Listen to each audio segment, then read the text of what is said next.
Hi guys, welcome back to our channel. ഇന്ന് നമ്മൾ legally romance എന്ന ഡ്രാമയുടെ 8ാമത്തെ എപ്പിസോഡാണ് കാണാൻ പോകുന്നത്. ഈ വീഡിയോ തുടങ്ങുന്നതിന് മുന്നേ നമ്മൾ എല്ലാ തവണയും പറയുന്നത് പോലെ നമ്മുടെ ഈ വീഡിയോ ഇഷ്ടപ്പെടുകയാണെങ്കിൽ എല്ലാവരും ലൈക്ക് ചെയ്യാനും കമൻറ്റ് ചെയ്യാനും സബ്സ്ക്രൈബ് ചെയ്യാനും മറക്കരുത് കേട്ടോ.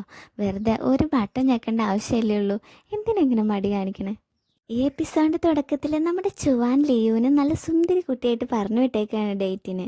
അങ്ങനെ ഡേറ്റിന് ചെല്ലുമ്പോഴാണെങ്കിൽ അവളുടെ ഇഷ്ടങ്ങൾക്ക് വിപരീതമായിട്ട് അഭിനയിക്കേണ്ടി വരികയാണ് അവൾക്ക്.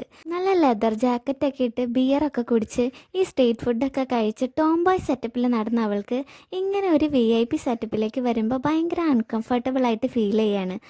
മാത്രമല്ല അവൾക്ക് ഭയങ്കര സഫോക്കേഷൻ ഫീൽ ചെയ്യുകയും അവരോട് ഈ അവിടുത്തെ വിൻഡോ തുറന്നിടാൻ പറയുകയും ചെയ്യാണ്. അപ്പം നേരെ ഓപ്പോസിറ്റുള്ള തട്ടുകടയിൽ നിന്ന് അവൾക്ക് ഇഷ്ടപ്പെട്ട സ്ട്രീറ്റ് ഫുഡിൻ്റെ സ്മെല്ലൊക്കെ അകത്തോട്ട് വരും. പക്ഷേ നമ്മുടെ ഡോക്ടറിന് ഈ സ്മെല്ലൊക്കെ കേൾക്കുമ്പോൾ അയ്യേ ഇത് എന്തൊട്ട് വൃത്തിയായിട്ട് സ്മെല്ലാണ്, ആ ജനലൊന്ന് അടയ്ക്കുമെന്ന് ചോദിക്കുകയാണ് അവിടുത്തെ സെർവൻറ്റിനോട്. അങ്ങനെ ഇതൊക്കെ കാണുമ്പോൾ അവൾക്ക് താൻ എത്ര ലോക്കലാണെന്ന് അവൾക്ക് ഫീൽ ചെയ്യണം ആ സമയത്ത്. അവസാനം ഡേറ്റൊക്കെ കഴിഞ്ഞ് അവർ പോവാൻ തുടങ്ങുമ്പോൾ ഡോക്ടർ അവളെ ഡ്രോപ്പ് ചെയ്യാമെന്ന് പറയാണ്. അന്നേരം വേണ്ട, എനിക്കിവിടെ ഒരാളെ കാണാനുണ്ടെന്നൊക്കെ പറഞ്ഞ് അവൾ ഒഴിഞ്ഞു മാറും. അയാൾ പോയി കഴിയുമ്പോൾ ഈ ഡേറ്റ് ഒന്നും നമുക്ക് പറ്റിയ പണിയല്ലപ്പാന്നും വിചാരിച്ചുകൊണ്ട് നേരെ ഓപ്പോസിറ്റുള്ള തട്ടുകടയിലിരിക്കുന്ന ചുവാൻ്റെ ഫ്രണ്ട്സിൻ്റെയും കൂടെ ഇരുന്ന് മാക്കൊന്ന് ഫുഡൊക്കെ കഴിച്ച് ബിയറൊക്കെ കുടിച്ചിട്ട് അവിടെ ഭയങ്കരമായിട്ട് എൻജോയ് ചെയ്യാണ്. പിന്നീട് കാണിക്കുന്നത് ഒരു കോൺസേർട്ടിന് പങ്കെടുക്കാനുള്ള ടിക്കറ്റ് ഒരു സ്ഥലത്ത് വിൽക്കുന്നത് നോക്കി നമ്മുടെ ലിയും ഷാൻവയും വെറുതെ പൊളിച്ച് നോക്കി നിൽക്കുകയാണ്. കാരണം കപ്പിൾസിന് മാത്രമേ ടിക്കറ്റ് അവിടെ നിന്ന് കൊടുക്കുള്ളൂ. അന്നേരം ലൂഷ്യൻ വന്ന് അവരോട് ടിക്കറ്റ് എങ്ങനെയെങ്കിലും ഒരെണ്ണം കിട്ടുമെന്ന് ചോദിക്കുമ്പോൾ ശീശൻ വന്ന് അവളുടെ കയ്യിൽ ഒരു കപ്പിൾ ടിക്കറ്റ് ഉണ്ട് എന്നും പറഞ്ഞുകൊണ്ട് വേണമെന്ന് ചോദിക്കുകയാണ്. അവനും അങ്ങനെ ഓക്കെ പറഞ്ഞ് അവളുടെ കൂടെ പോകുന്ന സമയത്ത് നിന്റെ പ്രാർത്ഥന ദൈവം കേട്ടു എന്നാ തോന്നുന്നേ, ദേ ശീശിൻ്റെ കൂടെ ലൂഷ്യൻ കപ്പിൾ ടിക്കറ്റ് മേടിച്ചെന്ന് പോകുന്ന കണ്ടില്ലേ എന്ന് ചോദിക്കുമ്പോൾ നമ്മുടെ ഷാൻവേ ഇതൊക്കെ കണ്ട് ആകെ എന്തോ ഒരു സന്തോഷമില്ലാത്ത പോലെ നിൽക്കുകയാണ്. ഇനി പോസിറ്റീവ്നെസ് കൊണ്ടാണോ ആർക്കറിയാലേ. അങ്ങനെ അവൾ അവിടെ നിന്ന് സെഡായി പോകുമ്പോൾ ലൂഷ്യൻ അവളെ തിരിഞ്ഞു നോക്കിക്കൊണ്ട് ബസ്സിൽ അവർ വരുന്ന സമയത്ത് ഷാൻവേ അവൻ്റെ തോളത്ത് ചാടിയിരുന്നതൊക്കെ ഓർത്ത് നൈസ് ഫീൽ അടിച്ച് അങ്ങനെ അവർ പോയ വഴി തന്നെ നോക്കി നിൽക്കുകയാണ്. ഇതൊക്കെ കഴിഞ്ഞ ക്ലാസ്സിലെത്തുമ്പോൾ പണ്ട് സാറ് ബോട്ടിലിൽ വിഷസൊക്കെ എഴുതാൻ പറയുന്ന ആ സംഭവം ശരിക്കും അവിടെ നടക്കാൻ പോവുകയാണ്. അന്ന് ഷാൻവേ കുറേ വിഷസൊക്കെ നമ്പർ ഇട്ട് എഴുതിയിട്ടുണ്ടെങ്കിൽ ഇത്തവണ ഒന്നും എഴുതാതെ അതങ്ങനെ തന്നെ മടക്കി വെക്കുകയാണ്. എന്താ ഒന്നും എഴുതാത്തതെന്ന് ലൂഷ്യൻ ചോദിക്കുമ്പോൾ ഞാൻ ഹാർഡ് വർക്ക് ചെയ്താലേ കാര്യം നടക്കുള്ളൂ എന്ന് വിശ്വസിക്കുന്ന ആളാണെന്നൊക്കെ വലിയ ഡയലോഗ് അടിക്കുകയാണ്. എന്തോ ആയിക്കോട്ടെ, എന്തായാലും ഞാൻ എൻ്റെ വിഷ് നടക്കുമ്പോൾ ഉറപ്പായിട്ട് നിന്നോട് പറയാമെന്ന് ലൂഷ്യനും പറയും. ഇത് കേട്ട് അത്ര പിടിക്കാത്ത മട്ടിൽ എനിക്കറിയാം നിൻ്റെ വിഷൊക്കെ എന്തായിരിക്കും എന്നും പറഞ്ഞ് അവിടെ നിന്ന് എഴുന്നേറ്റ് ആർക്കറിയാത്ത അവൻ ആ ശീശിനെ പറ്റിയൊക്കെ ആയിരിക്കും എഴുതിയിരിക്കുന്നതെന്ന് വെറുതെ പെറുപെറുത്തോണ്ട് അവിടെ നിന്ന് പോവും. മൊത്തത്തിൽ വല്ലാത്തൊരു അസൂയ മണക്കുന്നുണ്ടല്ലേ. ആ സമയത്ത് അവളുടെ അമ്മ ഫോൺ ചെയ്തിട്ട് അവർക്കൊരു ആക്സിഡൻ്റ് ഉണ്ടായി, അമ്മയുടെ കാലനക്കാൻ പറ്റുന്നില്ല എന്നും അച്ഛൻ്റെ മൂക്കിൽ നിന്ന് ബ്ലഡ് വരുന്നുണ്ടെന്നൊക്കെ പറയുന്നത് കേട്ട് ഷാൻവേ ധൃതി പിടിച്ച് അവിടെ നിന്ന് പോകുമ്പോൾ നമ്മുടെ ലൂഷ്യൻ അവളുടെ കൂടെ പോകുന്നുണ്ട്. അവളെ സമാധാനിപ്പിക്കാൻ ലൂഷ്യൻ നോക്കുന്നുണ്ടെങ്കിലും അവൾ ആകെ ടെൻഷനിലാണ്. കാരണം പണ്ട് ഈ ആക്സിഡൻറ്റ് ഉണ്ടാകുമ്പോഴാണ് അവളുടെ അച്ഛന് ലുക്യൂമിയാണെന്ന് അറിയുന്നത്. അങ്ങനെ ടാക്സി കിട്ടാതെ നിൽക്കുന്ന സമയത്ത് ചോങ് അവൻ്റെ സ്കൂട്ടറിൽ കൊണ്ടുപോവുകയാണ് അവരെ. ഹോസ്പിറ്റലിൽ വരുമ്പോൾ ചുവാനും അച്ഛനും അമ്മയൊക്കെ ഭയങ്കര കരച്ചിലാണ്. കാരണം പണ്ടത്തെ പോലെ തന്നെ അവളുടെ അച്ഛന് ലുക്കീമിയാണ്. അതറിഞ്ഞ് അതത്ര വലിയ കാര്യമൊന്നുമല്ല, നല്ല ചികിത്സ കിട്ടിയൊക്കെ ശരിയാവും എന്നൊക്കെ പറഞ്ഞ് അവളെല്ലാവരും ആശ്വസിപ്പിക്കുകയും അവർക്കെല്ലാം ശരിയാവും എന്നുള്ള പ്രതീക്ഷ കൊടുക്കുകയൊക്കെ ചെയ്യുന്നുണ്ടെങ്കിലും അവൾ ആകെ തകർന്ന് നിൽക്കുകയായിരിക്കും. തിരിച്ച് ഹോസ്റ്റലിലേക്ക് ലൂഷ്യൻ്റെ കൂടെ വരുന്ന സമയത്ത് ചുവാനെ വിളിച്ചിട്ട് അച്ഛനും അമ്മേനെ എങ്ങനെ കെയർ ചെയ്യണമെന്നൊക്കെ ഓരോ കാര്യങ്ങൾ പറഞ്ഞു കൊടുത്തിട്ട് അവസാനം അവൻ അച്ഛന് ഒരു കുഴപ്പം വരില്ലല്ലോ എന്ന് ചോദിക്കുമ്പോൾ അവൾ ആകെ പിടിവിട്ട് പോയി വഴിയിലിരുന്ന് കരയാണ്. ഇതൊക്കെ കണ്ട് നിൽക്കുന്ന ലൂഷ്യൻ ആകെ സങ്കടം വരുന്നുണ്ടെങ്കിലും എന്ത് പറഞ്ഞ് അവളെ സമാധാനിപ്പിക്കണമെന്ന് അറിയില്ല. ആ സമയത്ത് ലിയും ശീശുനും അവിടെ വന്ന് ഓരോന്നൊക്കെ പറഞ്ഞ് അവളെ ആശ്വസിപ്പിക്കുകയാണ്. അന്നേരം ഹോസ്പിറ്റലിൽ നിന്ന് അവൾക്കൊരു ഫോൺ വരും. വേഗം ലൂഷ്യനും ഷാൻവേയും കൂടി അവിടെ ചെല്ലുമ്പോൾ നേഴ്സ് ഷാൻവേയിനോട് തൻ്റെ അച്ഛൻ്റെ കയ്യിൽ ചെറിയൊരു മുറിവുണ്ടായാൽ പോലും ഒരുപാട് ബ്ലഡ് ലോസ് ആവും, തൻ്റെ അനിയൻ പോയതിന് പിന്നാലെ ആപ്പിൾ കട്ട് ചെയ്ത് മുറിവ് പറ്റിയിട്ടുണ്ട് കയ്യിൽ, ഞങ്ങളൊന്നും പറഞ്ഞിട്ട് അദ്ദേഹം ഒന്നും കേൾക്കുന്നില്ല എന്ന് പറയുന്നത് കേട്ട് അച്ഛനെ വഴക്ക് പറയാണ് ഷാൻവേ. അന്നേരം ഞാൻ എനിക്ക് വേണ്ടിയിട്ടല്ല ആപ്പിൾ കട്ട് ചെയ്തത്, നിൻ്റെ അമ്മയ്ക്ക് വേണ്ടിയിട്ടാണ്. അമ്മ ഇവിടെ പാടില്ലാണ്ട് കിടക്കല്ലേ, മാത്രമല്ല ഞാൻ എല്ലാ രാത്രിയിലും ഇതുപോലെ ആപ്പിളൊക്കെ കട്ട് ചെയ്ത് കൊടുക്കാറുണ്ട്. ഞാനിപ്പോൾ ഇവിടെ വയ്യാണ്ട് കിടക്കാന്ന് പറഞ്ഞാൽ എനിക്ക് എൻ്റെ കടമ നിറവേറ്റണ്ടേ ഭർത്താവ് എന്നുള്ള രീതിയിൽ എന്നൊക്കെ ഓരോ ന്യായങ്ങൾ പറയാണ് അവളുടെ അച്ഛൻ. ഇത് കേട്ട് ലൂഷ്യൻ വേഗം ഒരു ഡോളിൻ്റെ ഷേപ്പിൽ ആപ്പിളൊക്കെ കട്ട് ചെയ്ത് അദ്ദേഹത്തിന് കൊടുക്കും. അന്നേരം ഇവള് പറയുന്നത് കേട്ടില്ലെങ്കിൽ ഇവള് മോനെ വഴക്ക് പറയുന്ന ഷാൻവയുടെ അച്ഛൻ പറയുമ്പോൾ ലൂഷ്യനും ഞാനെപ്പോഴും ഇവള് പറയുന്നത് കേൾക്കാറ്, പക്ഷെ അവൾക്ക് ഇതുവരെ ഇത് മനസ്സിലായിട്ടില്ല എന്ന് പറയും. ഇത് കേട്ട് അവൾ അവനെ തന്നെ നോക്കി ആകെ കൺഫ്യൂഷൻ അടിച്ച് നിൽക്കുമ്പോൾ ഒരു നേഴ്സ് വന്ന് അവളെ അവിടെ നിന്ന് വിളിച്ചുകൊണ്ട് പോവുകയാണ്. ശരിക്കും ലൂഷ്യൻ്റെ അച്ഛൻ ഒരു ജഡ്ജിയും അമ്മ ഒരു ഫേമസ് ഡോക്ടറുമാണ്. അമ്മ ഇതേ ഹോസ്പിറ്റലിൽ തന്നെയാണ് വർക്ക് ചെയ്യുന്നത്. അതുകൊണ്ട് അവൻ ആ ഹോസ്പിറ്റലിലും അവിടുത്തെ ആൾക്കാരൊക്കെ ഭയങ്കര ഫെമിലിയറാണ്.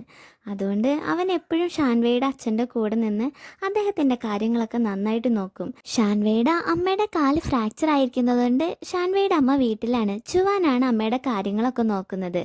ഇവിടെ ഷാൻവയുടെ അച്ഛനാണെങ്കിൽ ഈ ഹോസ്പിറ്റലും അവിടുത്തെ അറ്റ്മോസ്ഫിയർ ഒന്നും ഒട്ടും പിടിക്കുന്നില്ല. അവരച്ഛനും മോളും അതിൻ്റെ പേരിൽ ഏത് നേരം വഴക്കിടുമ്പോൾ അച്ഛൻ എപ്പോഴും സപ്പോർട്ടിന് വിളിക്കുന്നത് നമ്മുടെ ലൂഷ്യനെയാണ്. പിന്നീട് കാണിക്കുന്നത് രാത്രി ഷാൻവേ വന്ന് നോക്കുമ്പോൾ ഹോസ്പിറ്റലിൽ അച്ഛനെ കാണാനില്ല. ലൂഷ്യനെയും കൂട്ടി പോയി നോക്കുമ്പോൾ സാർ അവിടെ നിന്ന് മതിൽ ചാടാൻ നോക്കുമായിരിക്കും.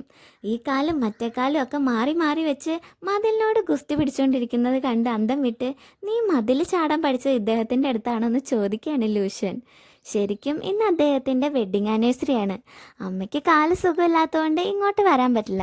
അതുകൊണ്ട് അവിടെ ചെന്ന് കാണാനാണ് പുള്ളിയുടെ പരിപാടി. ഷാൻവേ അദ്ദേഹത്തിന് ആ സമയത്ത് വഴക്ക് പറയുമ്പോൾ എൻ്റെ പൊന്നു മോളല്ലേ, ഞാൻ ഒന്ന് വേഗം പോയി കണ്ടിട്ട് വേഗം തിരിച്ചു വരാം, വേറെ എങ്ങോട്ടും പോകില്ല എന്നൊക്കെ പറഞ്ഞ് കൈയും കാലൊക്കെ പിടിക്കുന്നുണ്ടെങ്കിലും ഷാൻവേ അതൊന്നും സമ്മതിക്കല്ല.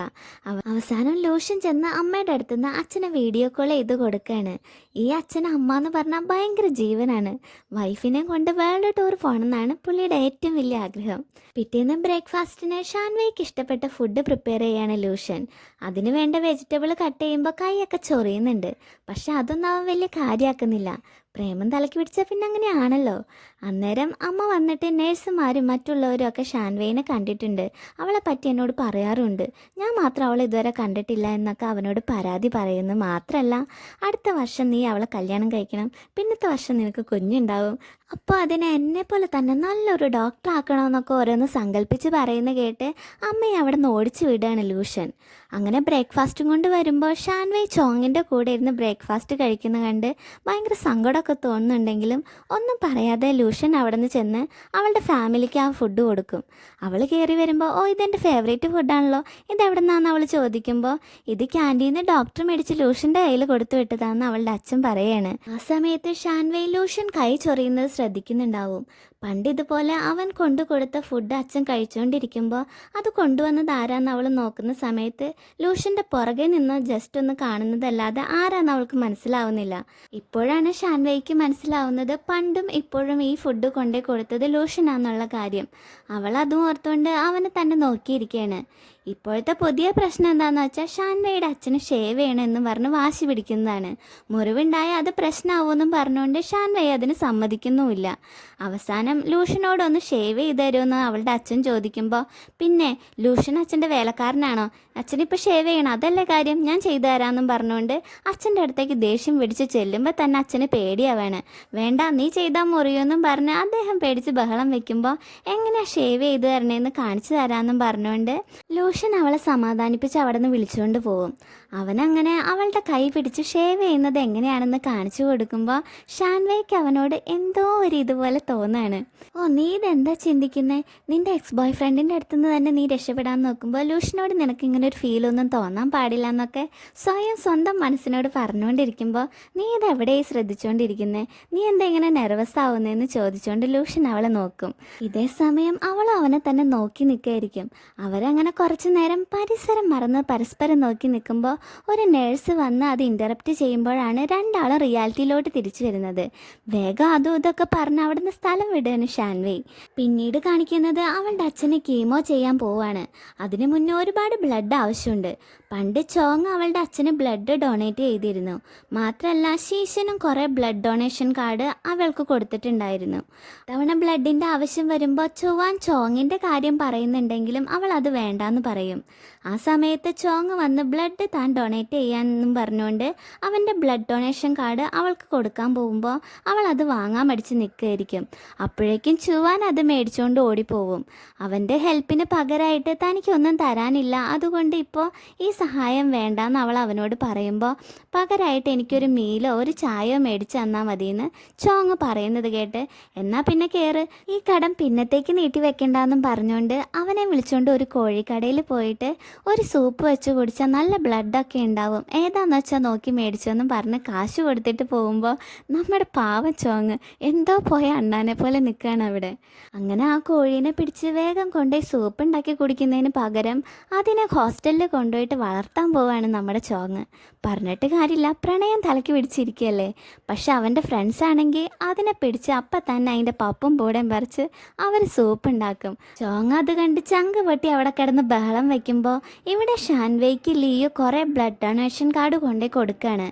അതാരാ തന്നേന്ന് അവൾ ചോദിക്കുമ്പോൾ ലൂഷൻ തന്നതാണെന്നും നിന്നോട് ഒരു കാരണവശാലും പറയരുതെന്നും പറഞ്ഞു. പക്ഷെ എന്ത് ചെയ്യാനാ, എൻ്റെ മനസ്സിലൊന്നും ഇരിക്കില്ല എന്നും പറഞ്ഞ് ലിയോ ഇതൊക്കെ പറയുമ്പോൾ പണ്ടും തനിക്ക് വേണ്ടി ബ്ലഡ് ഡൊണേഷൻ കാർഡ് ലൂഷൻ ആയിരിക്കും കളക്ട് ചെയ്ത് അന്ന് ശീശിൻ്റെ കയ്യിൽ കൊടുത്തു വിട്ടിട്ടുണ്ടാവുക. അവളോട് പറയരുതെന്നും പറഞ്ഞിട്ടുണ്ടാവും. അതുകൊണ്ടായിരിക്കും ശീശൻ അതൊന്നും പറയാതിരുന്നത്. ഇത്രയും വർഷത്തിനിടയിൽ ഞാൻ അറിഞ്ഞോ അറിയാതെയും അവൻ എനിക്ക് എന്തൊക്കെ ഹെൽപ്പ് ചെയ്തിട്ടുണ്ടാവും എന്ന് ചിന്തിക്കുകയാണ് ഷാൻവേയ്. പിന്നീട് അച്ഛൻ്റെ അടുത്തേക്ക് ചെല്ലുമ്പോൾ അവിടെ വാർഡിൽ അവളുടെ ഫാമിലിയുടെ ഫോട്ടോ ഒക്കെ എടുക്കുകയാണ് ലൂഷൻ. അവളുടെ അച്ഛനെ കീമോ ചെയ്ത് കഴിയുമ്പോൾ മുടിയൊക്കെ പോവുമല്ലോ, അതുകൊണ്ട് അദ്ദേഹത്തിന് വിഷമം തോന്നാതിരിക്കാൻ അവരെല്ലാവരും വെറൈറ്റി സ്റ്റൈലിലുള്ള വിഗൊക്കെ വെച്ച് ഫോട്ടോ എടുക്കുകയാണ്. ലൂഷനാണ് ഇതൊക്കെ മേടിച്ചുകൊണ്ട് വന്നത്. ഷാൻവേയ് വരുമ്പോൾ അവളോടും എല്ലാവരും വിഗ് വെക്കാൻ പറയുന്നുണ്ടെങ്കിലും അവൾ അത് വെക്കാൻ കൂട്ടാക്കല്ല. അങ്ങനെ അവളെ വെപ്പിക്കാനായിട്ട് ഷാൻവേയുടെ അടുത്ത് ലൂഷനും ചുവാനും ഗുസ്തി പിടിച്ചുകൊണ്ടിരിക്കുമ്പോൾ അതൊക്കെ ഫോട്ടോ എടുക്കുകയാണ് അവളുടെ അച്ഛൻ.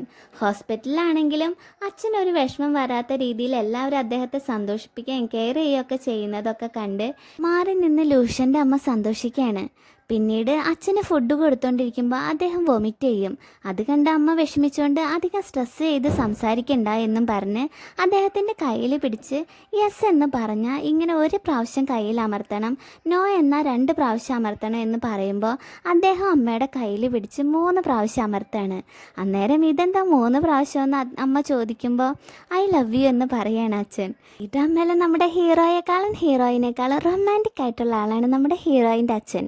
ഇത് കണ്ടുകൊണ്ട് വരുന്ന ഷാൻവേയ് അച്ഛൻ എല്ലാ സ്നേഹവും അമ്മയ്ക്ക് മാത്രമാണ് കൊടുക്കുന്നത്, മര്യാദയ്ക്ക് എൻ്റെ കൈയും ഇതുപോലെ പിടിച്ച് അമർത്താൻ പറഞ്ഞ് കൈ നീട്ടുമ്പോൾ അച്ഛൻ കൂടെയുള്ള ലൂഷനെ നോക്കിയിട്ട് എനിക്കെങ്ങും പറ്റില്ല, ഈ ലൂഷനോട് എങ്ങനെ അമർത്തി തരാൻ എന്ന് പറയും. ഇത് കേട്ട പാതി കേൾക്കാത്ത പാതി കിട്ടിയ അവസരം മുതലാക്കി അവളുടെ കൈ പിടിച്ച് അമർത്താണ് ലൂഷൻ. വേഗം കൈ പിടിച്ചിട്ട് അച്ഛനോട് എത്ര പ്രാവശ്യം ഞാൻ പറഞ്ഞിട്ടുണ്ട് അവൻ എൻ്റെ ക്ലാസ്മേറ്റ് മാത്രമാണെന്ന്, അല്ലാതെ വേറെ ഒന്നുമില്ല എന്നൊക്കെ അവൾ പറഞ്ഞുകൊണ്ട് ലൂഷനോട് നീ എന്തിനാ കൈ പിടിച്ച് അമർത്തിയെന്ന് ചോദിക്കുമ്പോൾ ഒന്നും അറിയാത്ത പാവത്തിനെ പോലെ നിഷ്കളങ്കനായിട്ട് നിൻ്റെ അച്ഛൻ പറഞ്ഞതുകൊണ്ടല്ലേ ഞാൻ പിടിച്ചമർത്തിയതെന്ന് പറയുന്നത് കേട്ടിട്ട് ഇന്നാ ഈ കൈ പിടിച്ചതെന്നും പറഞ്ഞുകൊണ്ട് അവളുടെ മറ്റേ കൈ എടുത്ത് കൊടുക്കുകയാണ് അവളുടെ അച്ഛൻ. അവനാണെങ്കിൽ കിട്ടിയ സമയം പഴക്കാതെ പിന്നെ ആ കയ്യിൽ പിടിച്ച് അമർത്തും. അവനെ അപ്പം അവൾ പിടിച്ചൊരു നുള്ളു കൊടുക്കുകയാണ്. എന്നിട്ട് കളിത്തമാശയായിട്ട് പിന്നെയും പിച്ചാൻ ചെല്ലുമ്പോൾ അത് നോക്കി ചിരിച്ചുകൊണ്ടിരിക്കുകയാണ് അവളുടെ പാരൻസ്. മാത്രമല്ല അമ്മ അച്ഛൻ്റെ കൈ പിടിച്ച് 3 പ്രാവശ്യം അമർത്തും. അങ്ങനെ അവരുടെ റൊമാൻസും ഒരു സൈഡിൽ കൂടെ അങ്ങനെ പോവാണ്. പിന്നീട് കീമോ ചെയ്യാൻ കയറ്റുന്ന സമയത്ത് ഷാൻവേയുടെ അച്ഛൻ അവിടെ കിടന്ന് വിക്ടറി പോസൊക്കെ കൊടുക്കുന്നുണ്ട്. ആള് ഭയങ്കര പോസിറ്റീവ് മൂഡിലാണ് അവിടെ കിടക്കുന്നത്. അങ്ങനെ അമ്മയ്ക്ക് ഫ്ലൈം കിസ്സൊക്കെ കൊടുക്കുകയാണ്. ഇതൊക്കെ കണ്ട് അമ്മയും ആ വിഷമങ്ങളൊക്കെ മറന്ന് ആളുടെ ആ ഒരു ഇതിനകത്ത് അങ്ങനെ നോക്കിയിരിക്കുകയാണ്. പിന്നീട് കാണിക്കുന്നത് ചോങ് ഹോസ്റ്റലിലേക്ക് വരുമ്പോൾ അവിടെ കുറേ ബോക്സുകളൊക്കെ വന്നേക്കാണ്.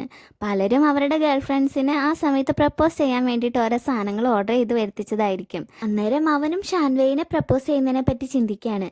ഇവിടെ ലൂഷൻ്റെയും ചിന്ത അതൊക്കെ തന്നെയാണ്. അവന് അവൾക്ക് വേണ്ടിയിട്ട് ലവ് ലെറ്ററൊക്കെ എഴുതി ശരിയാവാതെ കുറേ പേപ്പറൊക്കെ ചുരുട്ടി കളഞ്ഞുകൊണ്ടിരിക്കുകയാണ്. പിന്നീട് കാണിക്കുന്നത് ഷാൻവേയ് അമ്മയോട് സംസാരിച്ചുകൊണ്ട് വരുമ്പോൾ അവൾ വരുന്ന വഴിയിൽ കുറേ പൂത്തിരിയൊക്കെ കത്തിച്ച് അവളെ പ്രപ്പോസ് ചെയ്യുകയാണ് ചോങ്. ഇത് കാണുന്ന ഷാൻവേയ്ക്ക് പണ്ട് ഇതുപോലെ അവളെ ചോങ് പ്രപ്പോസ് ചെയ്തതും അവൾ അത് അക്സെപ്റ്റ് ചെയ്തതൊക്കെ ഓർമ്മ വരും. അതൊക്കെ ഓർത്ത് ആകെ വിഷമിച്ച് നിൽക്കുമ്പോൾ കുറേ കുട്ടികൾ വന്നിട്ട് അവൻ്റെ ലവ് അക്സെപ്റ്റ് ചെയ്യുമെന്നും പറഞ്ഞുകൊണ്ട് അവിടെ നിന്ന് ചീർ ചെയ്ത് ഫോട്ടോ ഒക്കെ എടുക്കുകയാണ് അവരുടെ. ഇവിടെ ഈ സമയത്ത് തന്നെ നമ്മുടെ ലൂഷൻ അവളോടുള്ള സ്നേഹം അവൻ എക്സ്പ്രസ് ചെയ്യുന്ന രീതിയിൽ അവൻ എഴുതിയ 2 വരി കവിതയും അതിൽ അവളുടെ പേരും അവിടെയുള്ള ഒരു ബോർഡിൽ സെറ്റ് ചെയ്തിട്ട് ലൈറ്റൊക്കെ ഇട്ട് ഡെക്കറേറ്റ് ചെയ്ത് അവളെ ഹോസ്പിറ്റലിലേക്ക് വരുന്ന ബസ് സ്റ്റോപ്പിൽ അവൾക്ക് വേണ്ടി കാത്തു നിൽക്കുകയാണ്. അപ്പം തന്നെ അവൻ്റെ ഫോണിലേക്ക് ഒരു നോട്ടിഫിക്കേഷൻ വരും. അവനത് ഓപ്പൺ ചെയ്ത് നോക്കുമ്പോൾ ചോങ് അവളെ പ്രപ്പോസ് ചെയ്യുന്ന ഒരു ഫോട്ടോ ആരോ നെറ്റിൽ അപ്ലോഡ് ചെയ്തതായിരിക്കും കാണുന്നത്. അവനത് കണ്ടിട്ട് അവനെ അക്സെപ്റ്റ് ചെയ്തിട്ടുണ്ടാവും എന്ന് കരുതി ആകെ വിഷമത്തിൽ നിൽക്കുമായിരിക്കും. ഇവിടെ നമ്മുടെ ഷാൻവേ ആണെങ്കിൽ മറ്റുള്ള കുട്ടികളൊക്കെ അവിടെ നിന്ന് വേഗം പറഞ്ഞു വിട്ടിട്ട് ചോങ്ങിനോട് നമ്മൾ തമ്മിൽ ഒരിക്കലും സെറ്റാവില്ല, നമ്മളുടെ ചിന്തകളും ലക്ഷ്യങ്ങളും ഒക്കെ വേറെ വേറെയാണ്, നീ പറഞ്ഞാൽ ഒരിക്കലും വിശ്വസിക്കില്ല, ഞാൻ നമ്മുടെ ഫ്യൂച്ചറൊക്കെ കണ്ടിട്ടുണ്ട്, നമ്മൾ തമ്മിൽ ഒരിക്കലും ചേരില്ല എന്നൊക്കെ അവനെ പറഞ്ഞ് റിജക്റ്റ് ചെയ്യാൻ നോക്കുമ്പോൾ നീ എന്നെ റിജക്റ്റ് ചെയ്യാൻ വേണ്ടിയിട്ട് വെറുതെ ഇല്ലാത്ത ഓരോ ലൊട്ടിലോടൊക്കെ കാര്യങ്ങൾ പറയുന്നതല്ലേ, ഒരിക്കലും നീ എന്നെ ഇഷ്ടപ്പെട്ടിട്ടില്ലേ എന്നൊക്കെ അവൻ കരഞ്ഞുകൊണ്ട് ചോദിക്കുകയാണ്. അപ്പോൾ അവളും കരഞ്ഞുകൊണ്ട് ഞാൻ നിന്നെ ശരിക്കും സ്നേഹിച്ചിട്ടുണ്ടായിരുന്നു, നിനക്ക് വേണ്ടിയിട്ട് എന്തും ചെയ്യാൻ തയ്യാറായിരുന്നു, പക്ഷെ അവസാനം എനിക്ക് തിരിച്ചു കിട്ടിയത് വേദന മാത്രമാണ്, അതുകൊണ്ട് ഞാൻ ഇനിയും അത് ആവർത്തിക്കാൻ താല്പര്യമില്ല, ഞാൻ ഭാവി കണ്ടിട്ടുണ്ടെന്ന് പറയുന്നത് സത്യമാണെന്നൊക്കെ പറഞ്ഞ് അവൾ അവിടെ നിന്ന് റിജക്റ്റ് ചെയ്ത് പോവാണ്. അങ്ങനെ അവിടെ നിന്ന് കരഞ്ഞാകെ വിഷമിച്ച് ഹോസ്പിറ്റലിലേക്ക് പോകാൻ വേണ്ടിയിട്ട് സ്റ്റെപ്സ് കയറി ബസ് സ്റ്റോപ്പിലേക്ക് ചെല്ലുമ്പോഴാണ് ലൂഷൻ ആ ലൈറ്റ്സ് ഒക്കെ ഓഫാക്കിയിട്ട് അവിടെ നിന്ന് പോകുന്നത് ദൂരെ നിന്ന് ഷാൻവേ കാണുന്നത്. അവൻ അവൾക്ക് വേണ്ടിയിട്ട് എഴുതിയ ആ വരികളും അതിൽ അവളുടെ പേരും കണ്ട് പണ്ട് ചോങ്ങിൻ്റെ പ്രപ്പോസൽ അക്സെപ്റ്റ് ചെയ്ത് സെലിബ്രേഷനൊക്കെ കഴിഞ്ഞ് വരുമ്പോൾ ഇതുപോലെ ഒരു ബോർഡ് കണ്ട കാര്യം അവൾ ഓർക്കുകയാണ്. ആ സമയത്ത് ഇത്തവണ ചോങ്ങിൻ്റെ പ്രപ്പോസൽ റിജക്റ്റ് ചെയ്ത് നേരത്തെ വന്നതുകൊണ്ട് ലൈറ്റ് പോകുന്നതിന് മുമ്പ് അവൾക്കത് വായിക്കാൻ പറ്റി. ലൂഷനാണ് അതൊക്കെ എഴുതി വെച്ചിരുന്നതെന്നും അത് അവൾക്ക് വേണ്ടിയിട്ടായിരുന്നു എന്നൊക്കെ അവൾക്ക് അപ്പോഴാണ് മനസ്സിലാവുന്നത്. അവന് എന്നെയാണ് ഇഷ്ടം, ദൈവമേ ഞാൻ അവനെ തോൽപ്പിക്കാൻ വേണ്ടിയിട്ടല്ലേ തിരിച്ചു വന്ന് ശ്രമിച്ചുകൊണ്ടിരിക്കണേ, അവനെ വേറെ റിലേഷനിലും പെടുത്താൻ നോക്കി, എന്നിട്ട് ഇപ്പോൾ അവൻ എന്നെ ഇഷ്ടമെന്നൊക്കെ പറഞ്ഞ് ഞാൻ ഇനി എന്ത് ചെയ്യുമെന്നൊക്കെ പറഞ്ഞ് ആകെ ടെൻഷൻ അടിച്ച് നിൽക്കുകയാണ് അവിടെ. ഇനി ലൂഷൻ്റെ ഷാൻവയുടെ കാര്യം എന്താവുമെന്നും നമ്മുടെ ലൂഷൻ ഇതുവരെ അടങ്ങി നിന്നത് ചോങ്ങിനെ ഷാൻവയ്ക്ക് ഇഷ്ടമായിരിക്കും എന്ന് വിചാരിച്ചിട്ടാണ്. ഇനി അവനെ റിജക്റ്റ് ചെയ്തു എന്ന് അറിഞ്ഞു കഴിഞ്ഞാൽ അവൻ്റെ പ്രതികരണം എന്തായിരിക്കും, അവൻ്റെ സ്നേഹമായിട്ട് എങ്ങനെ മുന്നോട്ട് പോകുമെന്നൊക്കെ നമുക്ക് അടുത്ത എപ്പിസോഡിൽ കാണാം. Thank you for watching.